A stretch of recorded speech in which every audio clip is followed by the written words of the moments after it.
Good morning. Welcome to SVE demo on health tech. Today we have a great speaker.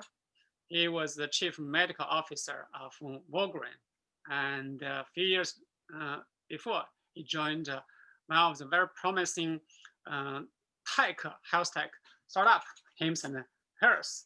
He spoke at a couple of events before. Please give a big welcome to Dr. Patrick Carrol. Welcome, Dr. Patrick. Thanks, David. Okay, so the very first question I want to start with our conversation is that the pandemic. The impact is far longer and bigger than most people had anticipated like 6 months ago. And even our president now is on COVID. So I want to ask you first question is that how the pandemic has been impacted telehealth, which is a booming sector, and what does the future hold for this industry? Yeah, that's a question I get asked quite a bit these days. I'll use Hims and Hers as an example. So we're a direct-to-consumer healthcare company. I joined in June of 2019 from Walgreens as the chief medical officer. At the time that I joined, we really only focused on about 16 conditions, primarily around dermatology, sexual dysfunction, particularly for males, and then hair loss.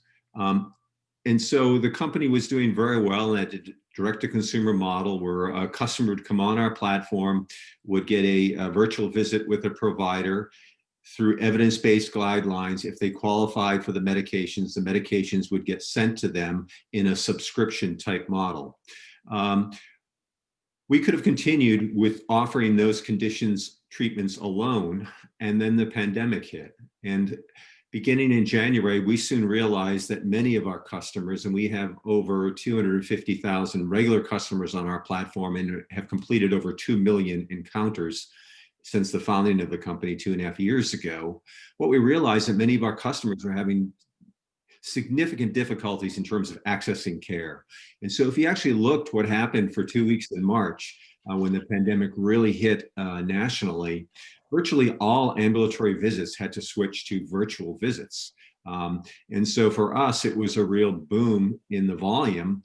And we realized for our customers, we had to expand scope of care. So we added in over 45 conditions around primary care off our platform, actually offered and still do offer COVID screening and home testing through a saliva test through Rutgers University, and then this spring launched behavioral health. So the pandemic actually pushed us in a good way to expand scope of care. And what we saw with all of the telehealth, virtual health companies, their volumes went through the roof as folks embraced really the main access point to care during the pandemic, which was virtual care. And then customers realized this was a high quality, very convenient, frictionless way to access care. And so if you actually look at the data pre-pandemic, only about 5% of ambulatory visits were being done virtually.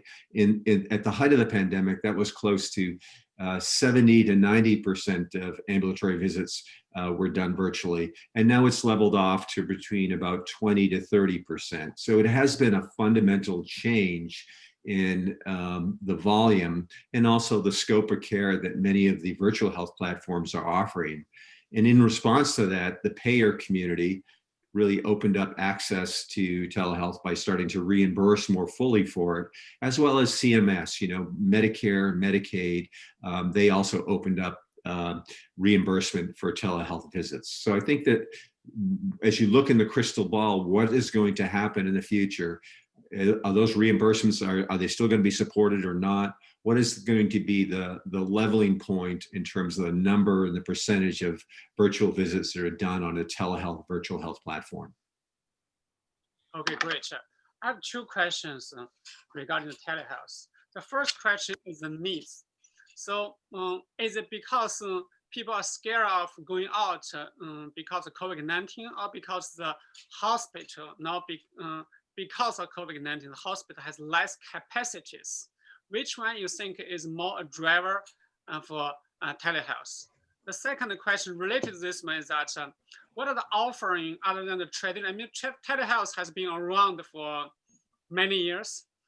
This year, we definitely saw a big boom in this area. Is there any new offers other than services offered through telehealth, other than traditional service have been offered for the last few years?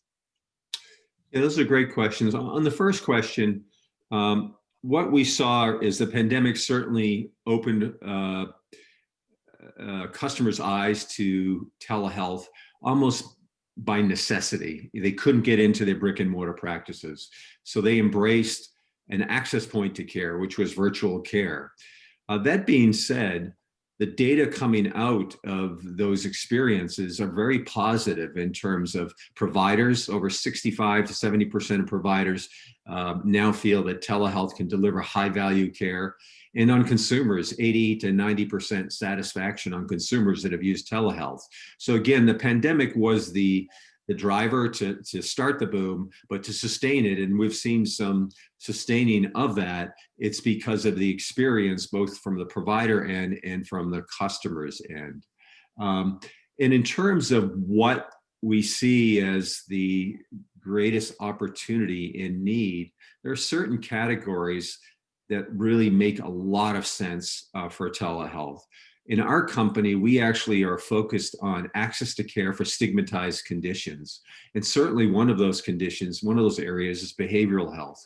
If you look at pre-pandemic, about 10 to 15% of the population had significant issues and challenges with anxiety and depression. 70% of our counties in the United States don't have a psychiatrist. 55% of psychiatrists don't accept insurance. And so there was a real access issue in terms of behavioral health and a need.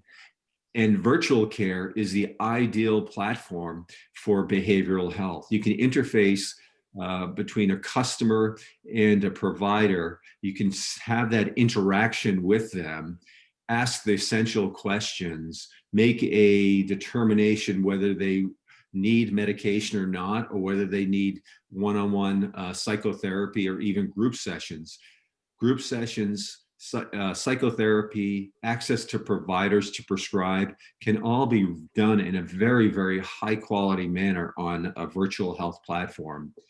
And if you actually look at some of the data in some recent studies about the percentage of visits that are actually around behavioral health, about 30% of the virtual visits now are behavioral health issues, mainly around anxiety and depression. So for us as a company, that's why we decided to get into the behavioral health area. 30% of the millennials, which is our prime demographic, have now issues with anxiety and depression.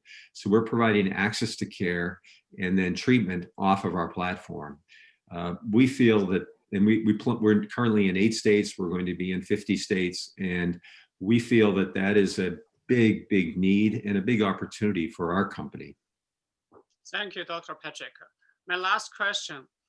The pandemic is here and be longer, but will be gone one day, maybe earlier next year, maybe even year after.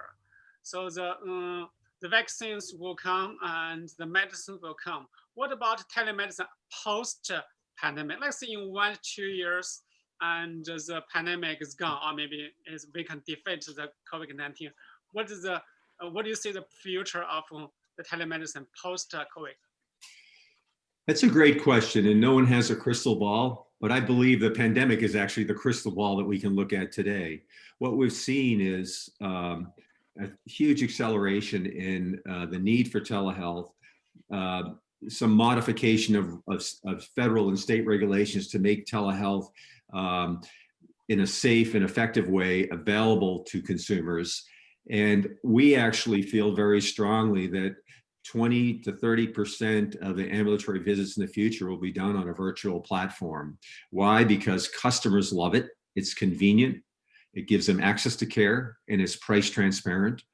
Payers are starting to realize there's significant savings in someone getting a telehealth visit for some low acuity conditions as opposed to going into an emergency room. And the federal government also realizes, even for the Medicare age demographic, there can be great types of interactions between providers and the Medicare age patients on a virtual platform.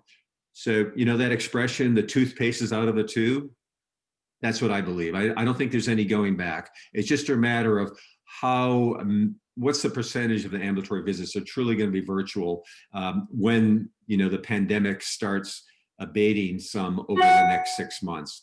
But I don't believe that we'll ever go back to the pre-pandemic level of utilization of telehealth. It's here to stay.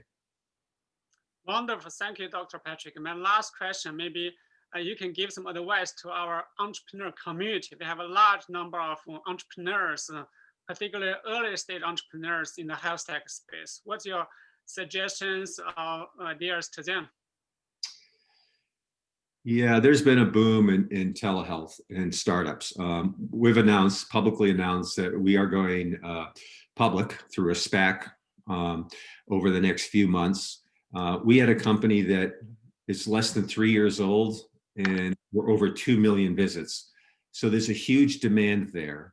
And my advice is, what I've seen, what we've done really well at Hims and Hers is create a brand that people trust and embrace. Make sure you keep your focus in on quality. We review encounters every day that are from providers with our customers. We've reviewed over 11,000 encounters, and we can tell whether our providers are following evidence-based guidelines or not. So keep quality as table stakes, and really look at areas that are underserved that can be done in a high quality way off a virtual platform.